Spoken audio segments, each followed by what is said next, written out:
contactor না দেখতে পাই না লাগায় না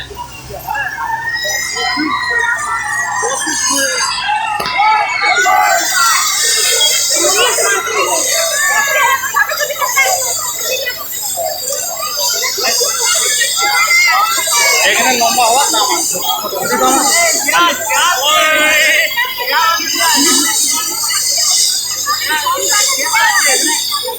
নিচে করো গো নিচে সবাই দেখো আগের গলা বোঝ না গো টিপে দিল কি করো